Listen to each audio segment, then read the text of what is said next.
दिख रहे हैं, अब तो बीएमएस भी आ गया। तो जो ये लड़ाई आपने शुरू की थी, अब ये एक आकार लेती दिख रही है क्या आखिरकार?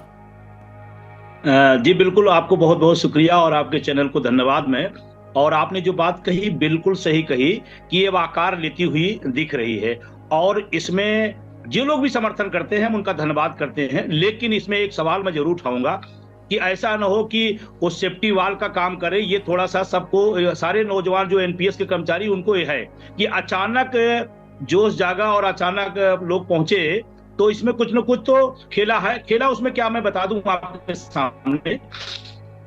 एनपीएस जो कमेटी की बात चल रही थी, कमेटी एनपीएस में संशोधन और सुधार के लिए बनी है, और एनपीएस में जो 1 करोड़ लगभग कर्मचारी है वो संशोधन और सुधार नहीं चाहता। वो हूबहू पुरानी पेंशन चाहता है, 1972 की पेंशन नियमावली चाहता है। उसके लिए वो संघर्ष कर रहा है। और आपने जैसा कहा कि लगातार हमने इसको शुरुआत 2013 में किया, और आज 10 साल हो गए सड़कों पर, चाहे जिस राज्य में हो चाहे सेंटर में हो। अभी 1 अक्टूबर की रैली आपने कवर किया था, देखा होगा। शायद इतना बड़ा जुहूम ट्रेड यूनियन के इतिहास में कभी भी नहीं रहा है। ये भारत में पूरी दुनिया का सबसे ज्यादा पढ़ा लिखा वर्ग एक जगह इकट्ठा हुआ एक मुद्दे पर। मेरे जैसे अगने से आदमी की इतनी क्षमता नहीं है कि हम लाखों लाख लोगों को ला जाए। इसका मतलब उनके दिल में उतर चुका है पुरानी पेंशन। और ये बात सच है कि पुरानी पेंशन आज देश का सब बड़ा मैटर बन चुका है।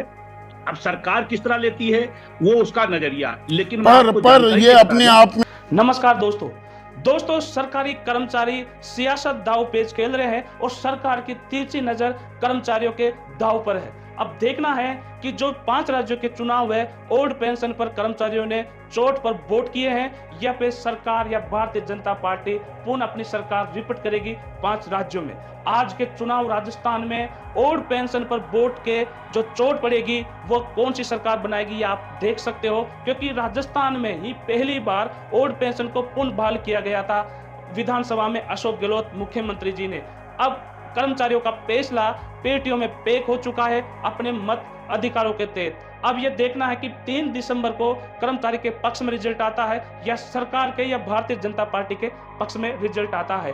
यह बहुत ही बड़ी दिलचस्प बात हो गई। अब मैं बताना चाहता हूं, एबीपी न्यूज के संदीप चौधरी जी एंकर है, उसमें भी हमारे जो विजय कुमार बंधु जी ने बोल दिया है कि हमें 1972 के तहत ही ओल्ड पेंशन ही चाहिए, हमें एनपीएस में किसी भी तरह का संशोधन नहीं चाहिए। अब यहां पर आप देख सकते हो कि अशोक गहलोत ने अपने फेसबुक पेज पर लिखा है कि गृह मंत्री अमित शाह जी कि हमें कमेटी नहीं चाहिए, आप कर्मचारियों को गारंटी दो कि ओल्ड पेंशन पूर्ण बहाल करेंगे। कांग्रेस गारंटी दे रही है और कानून बनाएंगे कि ओल्ड पेंशन को कोई एनपीएस में न बदले। ये सियासत दाव पेच कर्मचारियों के पक्ष में जाते हैं या नहीं जाते हैं, ये 3 दिसंबर को ही बताया जाएगा।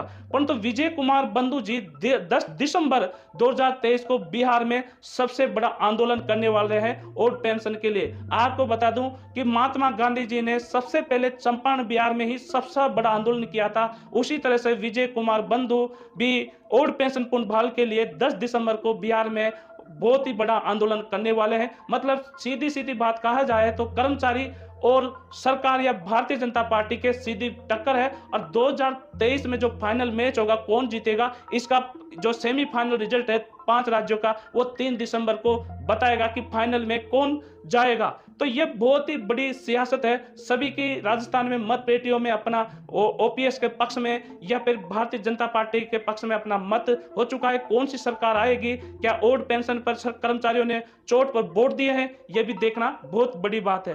तो इस तरह की ये अटकलें लगाई जा रही है कि जो ये अभी माहौल है 2023 का, नवंबर और दिसंबर 2023 का, इसमें कोई भी प्रवक्ता बीजेपी का यह नहीं बोल रहा है कि हम ओल्ड पेंशन देंगे, जबकि यही बोल रहे हैं कि हम ओल्ड पेंशन नहीं देंगे।